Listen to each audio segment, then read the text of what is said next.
guys, and welcome to the rebirth of MouseMotions. So kind of as you guys will probably already know by now, MouseMotions is up and we're active again. We've been away for a little while. If you guys don't already know, this is the first rebirth video you've watched. That basically me and Tom have been fixing our computers and pimping them up, but we're back. And if you guys don't already know, this is a repost or like a redo of the video I've already posted, just mainly because I had a few complaints that it was too quiet. So let's go. Okay, so basically guys, what we're going to do is we're going to start up our start button, like customize it. So as you guys can see here, my one's just a simple MouseMotions. In the pack that you guys can see in the description, I'm going to have this, and a whole load of other templates that you guys can use. They're not made by me. This software isn't made by me, but I'm going to teach you guys how to customize them. But yeah, there'll be a load of other custom ones other people have made, so you guys can download them. Okay, right, so starting off guys, what we're going to do is we're going to make a basic MouseMotions font in Cinema 4D. If you guys don't have Cinema 4D, then what I'll do is message me for my Skype name, and what I'll do is I'll talk you through it on Skype.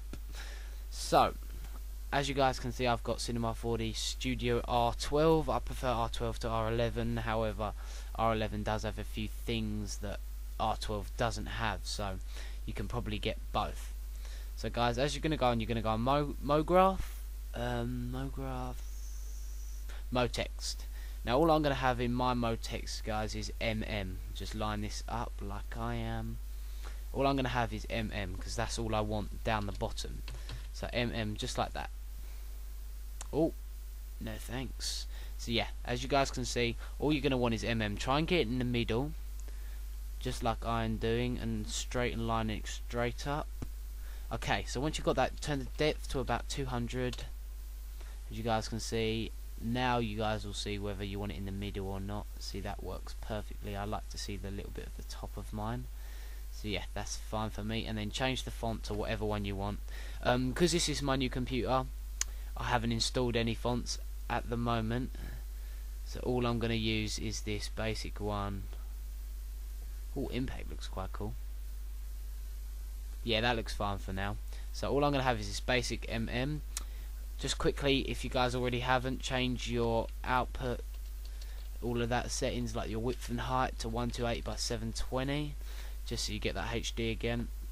So now we've got this set, I think we are pretty much started. So what you're going to do is you're going to go on this light button, and we're going on camera. And now you guys don't have to do this, but I do like to do this. So what you do is you select the camera and then select away from it. This little thing is the view of the camera. So all that means is I can change it sideways like this, and if I click that little camera, it goes straight back here. It's just a lot easier. Well, I find it a lot easier when I'm editing and things like this. So now you're going to click Control C, then Control V to copy your MoText. There you go. And you're going to get your second one, and you're going to put the depth to 100. Once you've got the depth to 100, get the side angle and drag it into the middle, just like I've just done. Now go back to the front and get your middle MoText. You're going to go on caps and put fillet cap, and this is just a basic like font I like to do. Put 3 steps on both and put 10 centimeters. Now make it, oh shit, what have I done? Yeah, and make it 5. Just leave it as 5. That looks nice. So as you guys can see, that's the basic text for now. Now you're going to go back onto the light, and you're going to click on background. This is basically to keep the background black, just in case it doesn't do that. Now click back off this again and drag the background back a bit, and then click back onto your camera again. See how helpful it is now guys? And all you're going to do is you're going to click on your matte, and you're going to untick specular, and just, well, use this and make it all black. So once it's all black, you're going to click over background. So now you've got a nice black background in case it doesn't do that already. Okay, so now guys, we've got the text, we just need to add colour. So I'm going to use the normal MouseMotions, like MouseMotions colour, like cyan blue and like blackish. So all I'm going to do is I'm going to get this nice blue here, and we're going to go on reflection. Now this is just a basic reflection that looks quite nice, and go on Fresnel. I think that's how you guys pronounce it. I'm not really sure, but that'll do for now. So we've got our blue Fresnel, and we're going to stick it on the second one. So we've got it back here. So as you guys can see, that looks pretty awesome.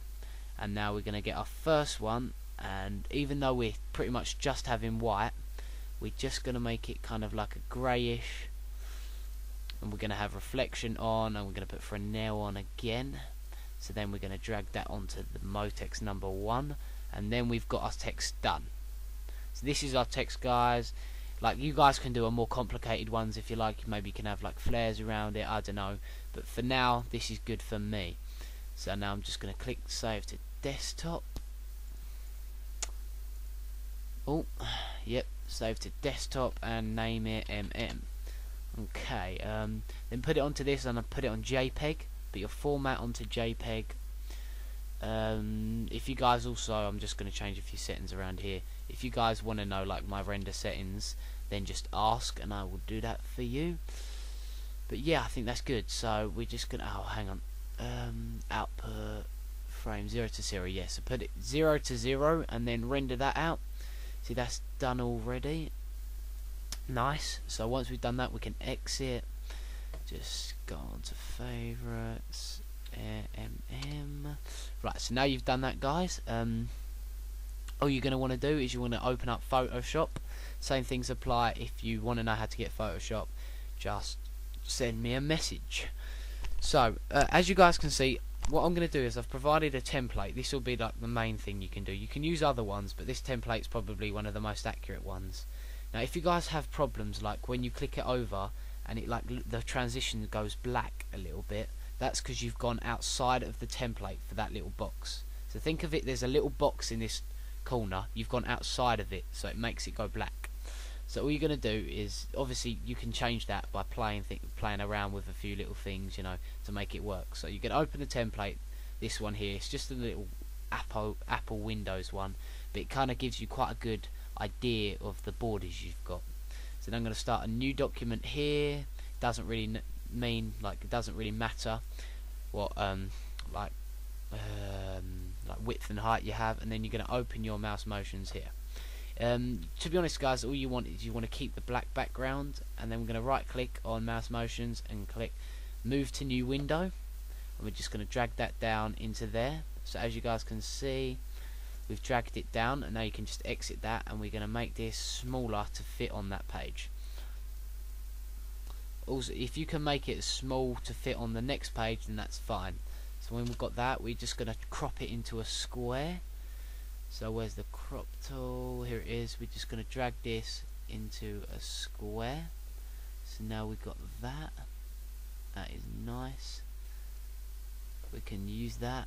Crop. Right, so now we've got that, guys. You're going to do the same thing again. Move to new window. And you're going to drag this over to here. Is that correct? Drag that over to here. Right, so as you can see, guys, it just covers up the Apple or the Windows kind of sign. No thanks. And now we're going to zoom into about 300, 250, so you get a nice view onto it. And as you guys can see, the blue hasn't come up very well. But obviously you guys can change that when you're doing your ones. But all you're going to do is you're going to paste it over. Now, honestly, guys, you can have as complicated ones as you want. Like, I've seen people put flares out as the next transformations, but I'm just going to do a really basic one where it gets a little bit bigger. This is just because, guys, I'm pushed for time here. I've got 15 minutes to go into, and I want to get this done and get this out there. So if you're just going to duplicate it again, and you're going to drag it down, and you're going to try and keep it lined up, and you're going to keep it dead in the center. So you want to try and keep it, so think of it this way. That's the first one you see. The second one is when you go over it, and the third one is the final click. So you want to keep everything the same if you're making it bigger, and all you're going to want to do is you're going to want to try and just expand it a little bit. So once you've got all your things in the right places, see, they're in the dead same places they are, like exactly in their little blocks. So you've got one block here, oh shit, one block here, one block here, and one block here. Hang on, I've messed it up. Oh sugar, what am I doing? Step forward, step forward, step forward. Okay, I might have messed it up a little bit. Yeah, right. So as you guys can see, they're all here. So they've got one box here, one box here, and one box here. Now all you're going to do is you're going to go onto your middle one, and you're going to make it that little bit bigger, and then recenter it, and you're going to get your last one and you're going to make it a little bit bigger than that. Okay, so you get your last one and make it just a little few steps bigger, as you guys just saw me. And then I think, guys, well, that is, well, for me, I'm done. Obviously you guys can do a lot different to that. Like, that's just fine for me, to be honest. I won't be using this. I'm going to put on a Team Fortress 2 one after I finish this video, but that will all be in the custom pack that you guys download. So if you click that link down there, if you want any of those, then just check it out. But once you've done that, you're going to click right click, well no, you're going to go onto File, Save As. Now you've got to pay close attention to this bit, guys. You're going to put MouseMotions, again, I'm just going to put in 2, and you want it to be BMP. Okay, it's got to be PMP, otherwise it won't work. Okay, and then you can click Save. It doesn't matter about all of those. And then we can exit out of Photoshop, and then you're going to want to open up this Windows 7 Start Button Changer. Okay guys, as you guys can see, if you don't run as administrator, it's not going to work. This is basically because, guys, what you're doing is you're going deep into this computer's system to change the start button, which you normally wouldn't be able to access unless you're an administrator. Obviously, I don't know whether Windows want you to change it, but that is, like I said, it's deep into the system, so that's why you've got to run it as administrator. It's not a virus, guys, as you guys can see. It's all that is, and that's the one I've had before. So then you're going to click this lovely start button here, and it's going to open up the folder. You're just going to want to find the one you've just saved as, like mine's MouseMotions 2, and then it will all click up, and look, we've got it done. As you can see here, it's not amazing, but it looks alright, to be fair. So you go over it and it changes. Can you see that, guys? Okay guys, so I think that is it. Like I said, if you have any problems, just ask, like post it in the channel comments or inbox me. But thanks for watching, guys, and I guess we'll see you later. Goodbye.